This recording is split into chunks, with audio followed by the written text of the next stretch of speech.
ಸನ್ಮಾನ್ಯ ಸಭಾಪತಿಗಳೇ, ಸಭಾಧ್ಯಕ್ಷರೇ ಹಾಗೂ ಸದಸ್ಯರೇ, ಕರ್ನಾಟಕ ವಿಧಾನ ಮಂಡಲದ ಈ ಜಂಟಿ ಅಧಿವೇಶನಕ್ಕೆ ನಾನು ತಮ್ಮೆಲ್ಲರನ್ನೂ ತುಂಬ ಸಂತೋಷದಿಂದ ಸ್ವಾಗತಿಸುತ್ತೇನೆ. ಪ್ರಸಕ್ತ ವರ್ಷ ರಾಜ್ಯದಲ್ಲಿ ಕಾನೂನು ಮತ್ತು ಸುವ್ಯವಸ್ಥೆ ಒಟ್ಟಾರೆ ಶಾಂತಿಯುತವಾಗಿದೆ. ಭಯೋತ್ಪಾದಕರಿಂದ ಮತ್ತು ರಾಷ್ಟ್ರ ವಿರೋಧಿ ಚಟುವಟಿಕೆಗಳಿಂದ ಉದ್ಭವಿಸಬಹುದಾದ ಯಾವುದೇ ಬೆದರಿಕೆಗಳನ್ನು ನಿಭಾಯಿಸುವುದಕ್ಕೆ ಜಿಲ್ಲಾ ಹಾಗೂ ಪೊಲೀಸ್ ಆಡಳಿತವನ್ನು ಸನ್ನದ್ಧಗೊಳಿಸಲು ರಾಜ್ಯ ಸರ್ಕಾರ ಕ್ರಮ ಕೈಗೊಂಡಿದೆ. ರಾಜ್ಯದಲ್ಲಿ ಕೋಮು ಸೌಹಾರ್ದತೆ ಹಾಗೂ ಕಾನೂನು ಮತ್ತು ಸುವ್ಯವಸ್ಥೆಯನ್ನು ಕಾಪಾಡಲು ಅತ್ಯಂತ ಮುತುವರ್ಜಿ ವಹಿಸಲಾಗುತ್ತಿದೆ. ವಾಹನ ಸೌಲಭ್ಯ, ಸಮರ್ಪಕ ಶಸ್ತ್ರಾಸ್ತ್ರ ಮತ್ತು ತರಬೇತಿ ಇವುಗಳಲ್ಲಿ ಸುಧಾರಣೆ ತರುವ ಮೂಲಕ ಪೊಲೀಸ್ ವ್ಯವಸ್ಥೆಯನ್ನು ಬಲಪಡಿಸುವ ಕ್ರಮಗಳನ್ನು ಪೊಲೀಸ್ ಪಡೆಗಳನ್ನು ಆಧುನೀಕರಣಗೊಳಿಸುವ ಯೋಜನೆಯ ಅಡಿಯಲ್ಲಿ ಮುಂದುವರೆಸಲಾಗುತ್ತಿದೆ. ಬೇಸಾಯ ರಾಜ್ಯದ ಆರ್ಥಿಕ ಬೆನ್ನೆಲುಬು.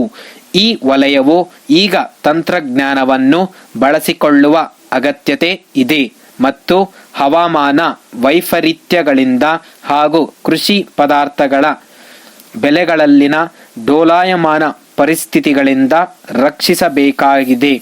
ಸರ್ಕಾರವು ಕರ್ನಾಟಕ ಕೃಷಿ ಬೆಲೆಗಳ ಆಯೋಗವನ್ನು ರಚಿಸಿದ್ದು, ಕಾಲಕಾಲಕ್ಕೆ ಈ ಆಯೋಗವು ಮಾಡುತ್ತಿರುವಂತಹ ಶಿಫಾರಸುಗಳನ್ನು ಕಾರ್ಯಗತಗೊಳಿಸುತ್ತಿದೆ. ಅಲ್ಲದೆ ನಮ್ಮ ಸರ್ಕಾರವು ಮಾರುಕಟ್ಟೆ ಮಧ್ಯ ಪ್ರವೇಶ ಯೋಜನೆಯನ್ನು ಅನುಷ್ಠಾನಗೊಳಿಸಿದೆ ಮತ್ತು ರೈತರ ಹಿತ ಕಾಪಾಡಲು ಅಗತ್ಯವೆನಿಸಿದಾಗ ಮಾರುಕಟ್ಟೆ ಪ್ರವೇಶಿಸಲು ಸಿದ್ಧವಾಗಿದೆ. ಆಧುನಿಕ ಕೃಷಿಯ ಹೆಚ್ಚುತ್ತಿರುವ ಬೇಡಿಕೆಗಳನ್ನು ಪೂರೈಸುವ ಸಲುವಾಗಿ ರೈತ ಮಿತ್ರ ಯೋಜನೆ ಎಂಬ ಒಂದು ಹೊಸ ಕಾರ್ಯಕ್ರಮವನ್ನು ಕಳೆದ ವರ್ಷ ರೂಪಿಸಲಾಗಿದೆ. ಜಲಾನಯನ ಪ್ರದೇಶದ ಅಭಿವೃದ್ಧಿ ಬಗ್ಗೆ ನಾವು ಕೈಗೊಂಡ ಕ್ರಮಗಳು ತುಂಬ ವಿವೇಕಪೂರ್ಣವಾಗಿದ್ದು, ಕೃಷಿ ಮತ್ತು ಇತರೆ ಚಟುವಟಿಕೆಗಳ ಅಭಿವೃದ್ಧಿಯ ವ್ಯಾಪಕ ಮಾರ್ಗವಾಗಿದೆ ಎಂಬುದು ಅನುಭವದಿಂದ ಕಂಡುಬಂದಿದೆ. ಅನೇಕ ಕೇಂದ್ರ ಪುರಸ್ಕೃತ ಹಾಗೂ ವಿದೇಶಿ ನೆರವಿನ ಯೋಜನೆಗಳಡಿ ಭಾರೀ ಪ್ರಮಾಣದ ಭೂ ಪ್ರದೇಶಗಳನ್ನು ಅಭಿವೃದ್ಧಿಗೊಳಿಸಲಾಗುತ್ತಿದೆ.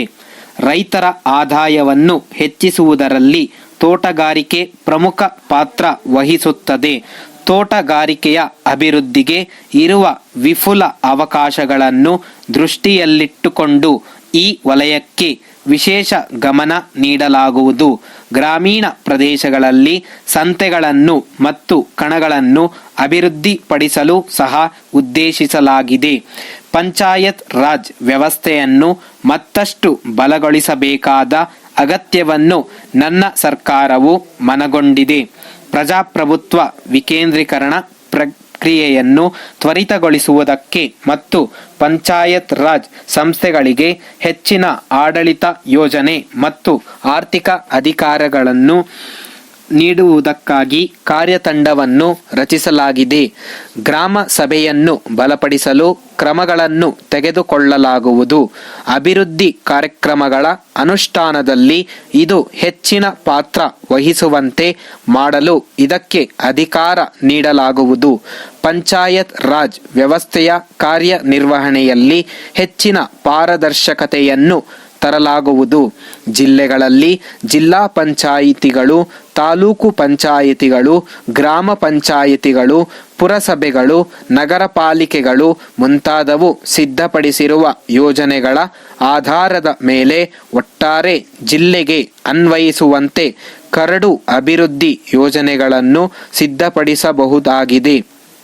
ಇನ್ನು ಕುಡಿಯುವ ನೀರಿನ ಗುಣಮಟ್ಟಕ್ಕೆ ಹೆಚ್ಚಿನ ಆದ್ಯತೆಯನ್ನು ನೀಡಲಾಗುತ್ತಿದೆ.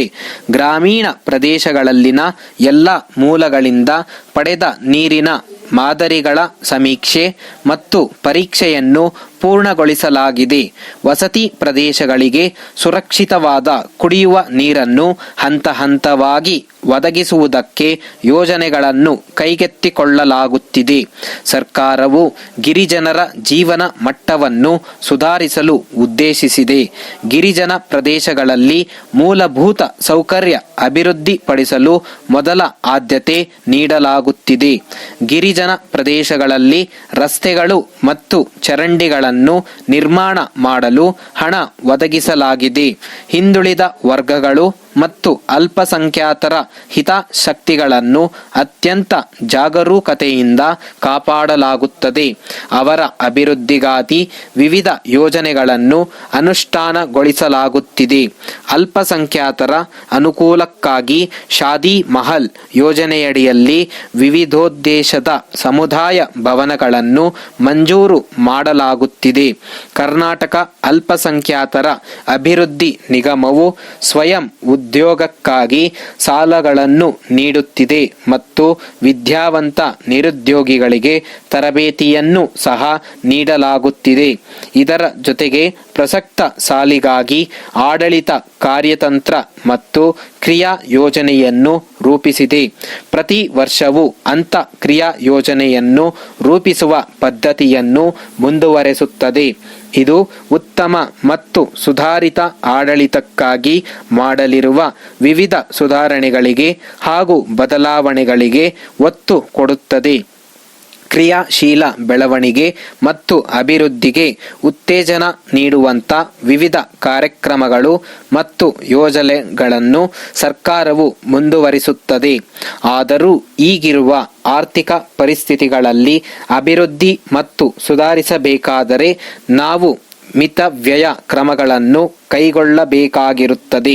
ಕರ್ನಾಟಕದ ಜನರ ಏಳಿಗೆಗಾಗಿ ತಾವೆಲ್ಲರೂ ನಮಗೆ ಬೆಂಬಲ ನೀಡುತ್ತೀರೆಂಬ ವಿಶ್ವಾಸದಿಂದ ತಮ್ಮೆಲ್ಲರಿಗೂ ವಂದಿಸುತ್ತಾ ನನ್ನ ಮಾತುಗಳನ್ನು ಮುಗಿಸುತ್ತೇನೆ.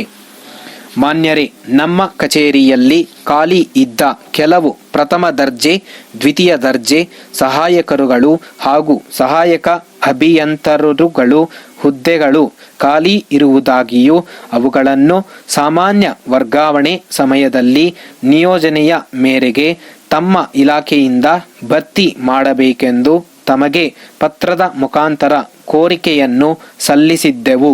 ಅದರಂತೆ ಸಾಮಾನ್ಯ ವರ್ಗಾವಣೆಯ ಮಾರ್ಗಸೂಚಿಯಂತೆ ಸರ್ಕಾರಿ ಆದೇಶವನ್ನು ಹೊರಡಿಸಿ ಖಾಲಿ ಹುದ್ದೆಗಳಿಗೆ ನೌಕರರನ್ನು ವರ್ಗಾಯಿಸಲಾಗಿದೆ. ಈ ಪ್ರಕಾರ ಸಂಬಂಧಿಸಿದ ನೌಕರರು ನಮ್ಮ ಕಚೇರಿಯಲ್ಲಿ ಆಯಾಯ ಹುದ್ದೆಗಳಲ್ಲಿ ಕರ್ತವ್ಯಕ್ಕೆ ವರದಿ ಮಾಡಿಕೊಂಡಿರುತ್ತಾರೆ. ತದನಂತರ ವರದಿ ಮಾಡಿಕೊಂಡ ನೌಕರರ ಬಗ್ಗೆ ತಿಳಿಸಿ ಅವರುಗಳ ಅಂತಿಮ ವೇತನ ಪ್ರಮಾಣ ಪತ್ರ ಮತ್ತು ಸೇವಾ ಪುಸ್ತಕಗಳನ್ನು ಪತ್ರ ತಲುಪಿದ 1 ವಾರದೊಳಗೆ ನಮ್ಮ ಕಚೇರಿಗೆ ಕಳುಹಿಸಲು ತಿಳಿಸಿದ್ದೇವೆ. ಆದರೆ ನೌಕರರು ವರದಿ ಮಾಡಿಕೊಂಡು 6 ತಿಂಗಳು ಕಳೆದರೂ ಅವರುಗಳು ಸೇವಾ ಪುಸ್ತಕಗಳನ್ನು ಕಳುಹಿಸಿರುವುದಿಲ್ಲ. ಈ ಬಗ್ಗೆ ಅನೇಕ ಬಾರಿ ನೆನಪೋಲೆಗಳನ್ನು ಸಹ ನಿಮಗೆ ಬರೆದು ಕಳುಹಿಸಿದ್ದೇವೆ. ಆದರೆ ಇದುವರೆವಿಗೂ ತಮ್ಮ ಕಡೆಯಿಂದ ಉತ್ತರವೂ ಬಂದಿರುವುದಿಲ್ಲ, ಸೇವಾ ಪುಸ್ತಕವನ್ನು ಕಳುಹಿಸಿರುವುದಿಲ್ಲ. ಇದು ತುಂಬ ವಿಷಾದನೀಯ ವಿಚಾರ. ಸೇವಾ ಪುಸ್ತಕವಿಲ್ಲದೆ ಕಚೇರಿ ಕೆಲಸದಲ್ಲಿ ತುಂಬ ಅಡಚಣೆ ಉಂಟಾಗಿದೆ. ಅರ್ಥ ವೇತನ ರಜೆಯನ್ನಾಗಲಿ ಉಪಯೋಗ ಮಾಡಲು ಆಗಿರುವುದಿಲ್ಲ. ಏಕೆಂದರೆ ಸೇವಾ ಪುಸ್ತಕ ಇಲ್ಲದಿರುವುದರಿಂದ ಸದರಿ ನೌಕರರ ಹಕ್ಕಿನಲ್ಲಿ ಇರುವ ರಜೆಗಳ ವಿವರ ಸಿಗದೆ ರಜೆಗಳನ್ನು ಮಂಜೂರು ಮಾಡಲು ಆಗುತ್ತಿಲ್ಲ. ಅದು ಅಲ್ಲದೆ ಸೇವಾ ಪುಸ್ತಕ ಲಭ್ಯವಿಲ್ಲದಿರುವುದರಿಂದ ಸರ್ಕಾರಿ ನೌಕರರಿಗೆ ದೊರಕುವ ವಾರ್ಷಿಕ ವೇತನ, ಬಡ್ತಿ, ಕಾಲಮಿತಿ, ಮುಂಬಡ್ತಿ, ಗಳಿಕೆ, ರಜಾ ನಗದೀಕರಣ ಸೌಲಭ್ಯ, ಸ್ವಗ್ರಾಮ ಪ್ರವಾಸ ರಿಯಾಯಿತಿ ಸೌಲಭ್ಯಗಳನ್ನು ಪಡೆಯಲು ಸಾಧ್ಯವಾಗುತ್ತಿಲ್ಲ. ಇದರ ಬಗ್ಗೆ ಸಂಬಂಧಿಸಿದ ನೌಕರರು ಮೇಲಿನ ಅಧಿಕಾರಿಗಳಿಗೆ ಪತ್ರ ಬರೆದು ಸೇವಾ ಪುಸ್ತಕಗಳನ್ನು ಪಡೆಯಬೇಕೆಂದು ಮನವಿಯನ್ನು ಸಲ್ಲಿಸಿರುತ್ತಾರೆ. ಆದುದರಿಂದ ತಾವು ಮೇಲಿನ ವಿಷಯದ ಬಗ್ಗೆ ತಮ್ಮ ವೈಯಕ್ತಿಕ ಗಮನ ಹರಿಸಿ ಆದಷ್ಟು ಜಾಗ್ರತೆ ನೌಕರರ ಸೇವಾ ಪುಸ್ತಕಗಳನ್ನು ನಮ್ಮ ಕಚೇರಿಗೆ ಕಳುಹಿಸಲು ಕ್ರಮ ಕೈಗೊಳ್ಳಬೇಕೆಂದು ಕೋರಲಾಗಿದೆ. ತಮ್ಮ ನಂಬುಗೆಯ ವ್ಯವಸ್ಥಾಪಕ ನಿರ್ದೇಶಕರು, ಜಿಲ್ಲಾ ಪಂಚಾಯತ್ ಇಂಜಿನಿಯರಿಂಗ್ ವಿಭಾಗ.